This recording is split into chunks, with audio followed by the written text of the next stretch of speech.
So we'll switch gears and bring in Arash Madani on that. And I will say happy belated birthday to Arash. Throw your headphones on there, Abu, if you want. How are you, my man? I'm doing well. Just listening to what Abu said. Roddy, more than 2,700 tons of ammonium nitrate is what led to that explosion. I mean, wow. Oops, wow. We didn't know it was there. Yeah. Yeah, look who it is. I like the T-shirt, boss. Happy birthday. Made in Lebanon. I appreciate it.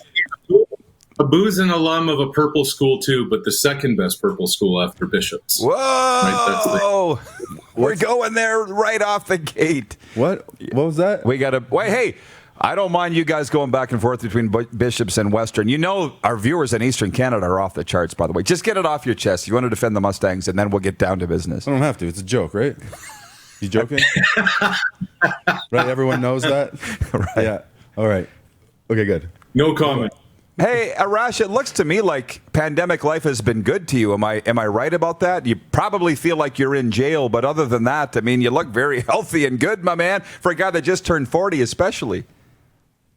Yeah, thanks, man. It's been a wild run. I mean, here we are the early part of August, and I don't know about you guys, but it almost feels like I feel seasons change with sports. And it feels like other than the weather changing, nothing's really changed over these last number of months. Like, it's just so weird having hockey and basketball playoffs on in August. But just trying to make the most of this, guys. And the weird part is our whole lives, we know there's always been a beginning and an end to everything. And we have no idea when the end of this is going to be. Well, I feel just like turning this interview over to you two because Abu said this. He goes, this is working out really well. Leafs one day, Raptors, Leafs, Raptors. And I said, no wonder you guys think you're the center of the universe. And he said, think? So why don't you guys talk about Toronto sports for a minute? Everything's good. Rich, I want to know what you think about the two different leagues, the two different teams that matter, the Raptors that play in some league and then the Leafs that play in the other league, and just the different way that they came back to handle the seedings or who really goes into the conventional playoffs. Because Rod hates the way that the NBA is doing it, and I respect that. Hate it, but it's a different way, and I kind of think it's cool. What do you think? I like the way the NBA is doing it because I think, like anything, you have to walk before you run. And Mike, I mean, you're the first to know it. Professional athletes aren't vehicles. It's not like you can have a car in a garage and then keep them in there for 4 months and then just say, hey, let's go 200 miles an hour. And I find that's one thing that the NHL and Major League Baseball has done is right into the fire. Now, with basketball, there's a little bit of a gradual push towards the playoffs, and that's a big part of this. But man, the Raptors look like they are in playoff form right now.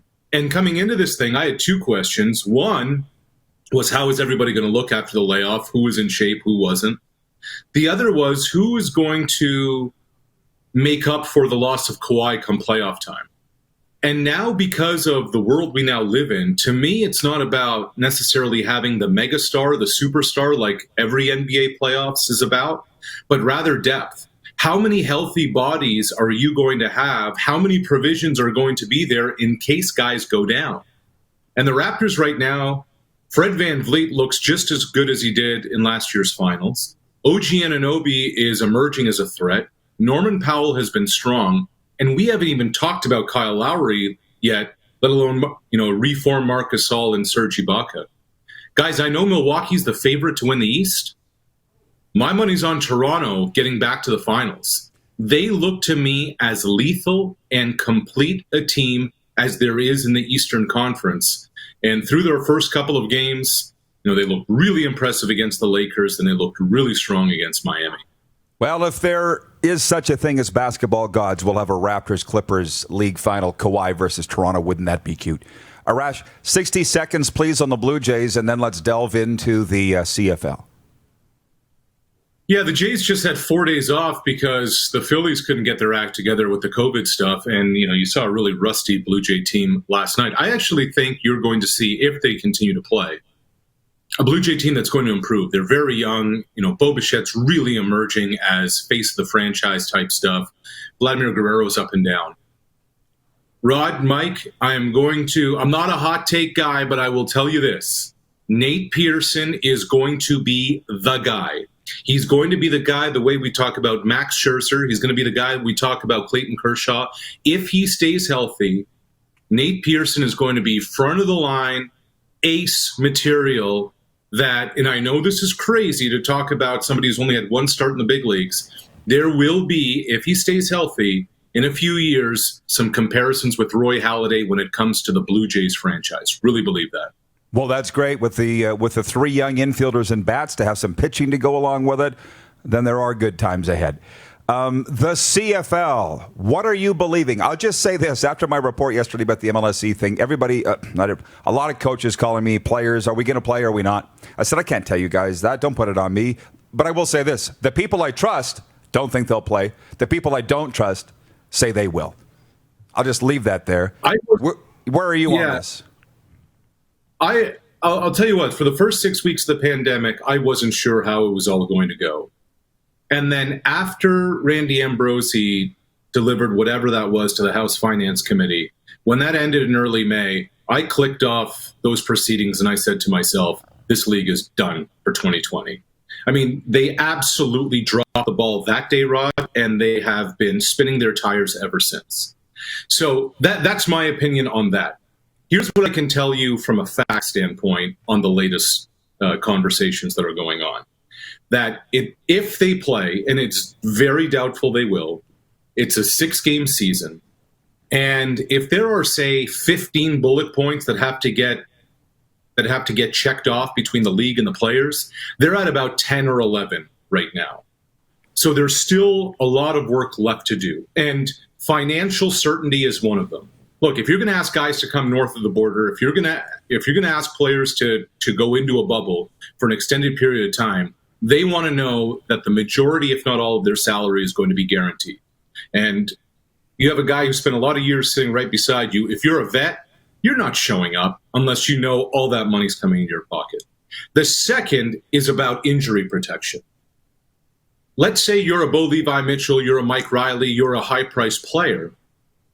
Why would you go and get a third of your money, or more than a third of your money, because the players aren't going to play for a third, if you're not going to have some kind of protection on next year? Because if you get hurt, a significant serious injury in September, October, or November, that wipes out all of next season.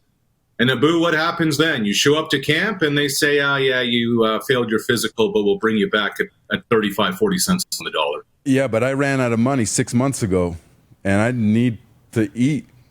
And so that's the nature of the CFL. If they can fix that, then we'll have a better league where the players don't have to play, where they can effectively, so they can strike if they need to.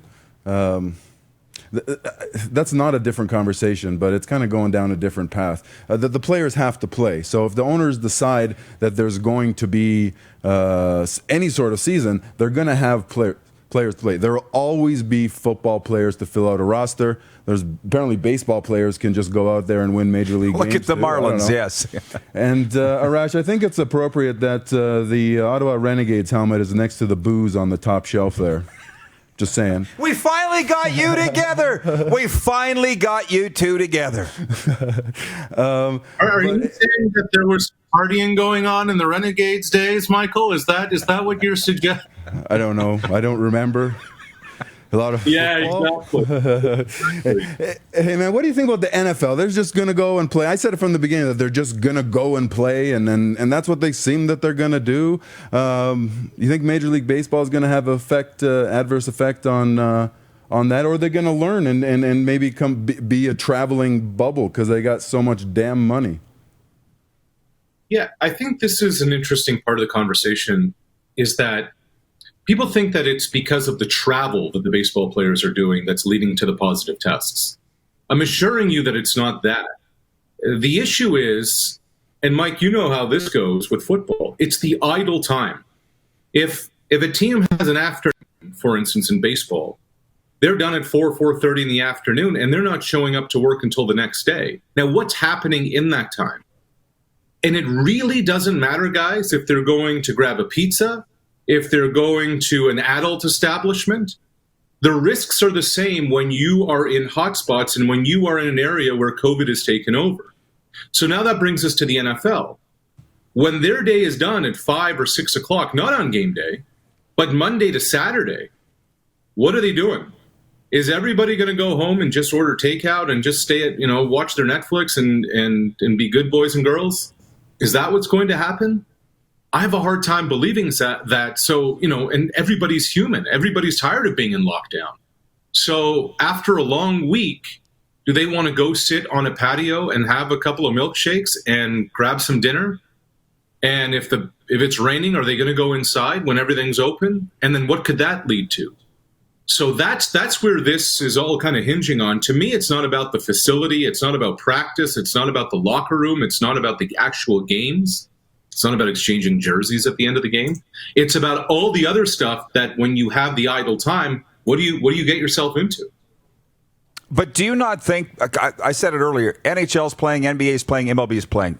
That leads me to believe the NFL will. CFL, different story. I mean, what I'm hearing from the agents and the players is, are you going to pay per diem? Are these guys going to be staying in their room past noon every day after their 4-hour mandated workday? It's almost impossible in the CFL, but there's so much money at stake in the NFL. That's what makes me think, Arash, that they will play because the others are, and they're far more powerful than those other leagues. Yeah, and the question just becomes is how you're going to keep those guys safe and make sure they don't test positive, because if they do test positive, then it's a total other situation. Here's one other thought on the CFL thing. And guys, you've worked with staff members for many years, so you can understand this. So much of the talk is about the players and the owners. Well, you have equipment managers, you have trainers, you have PR people, you have personnel people, you have assistant coaches.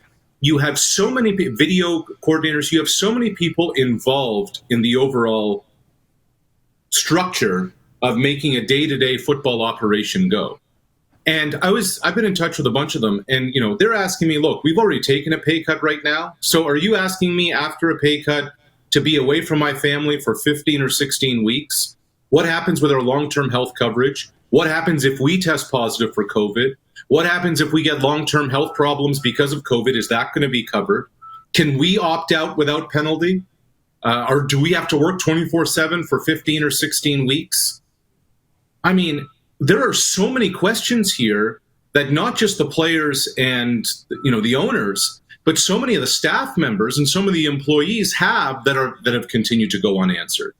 So I think that's an important part of this conversation, that you're asking people a big ask to go do this, and there are no answers to these questions. And that's one thing that the NHL and NBA has provided for the support staff in terms of how the bubble is going to work and what is going to happen if any of those scenarios unfold.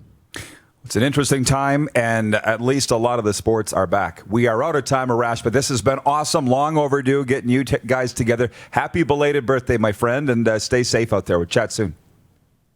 All right, fellas. Great to see you guys. As always, Sportsnet's Arash Madani joining us from downtown Hogtown. Lean Arash Madani, he looks, too. I didn't want to say it, but it looks like he's lost weight. I know. When they did the side-to-side with me and him, I'm like, damn. I'm old. You're watching Rod Pedersen On Demand. For more of The Rod Pedersen Show, visit rodpedersen.com or follow Rod Pedersen on social media.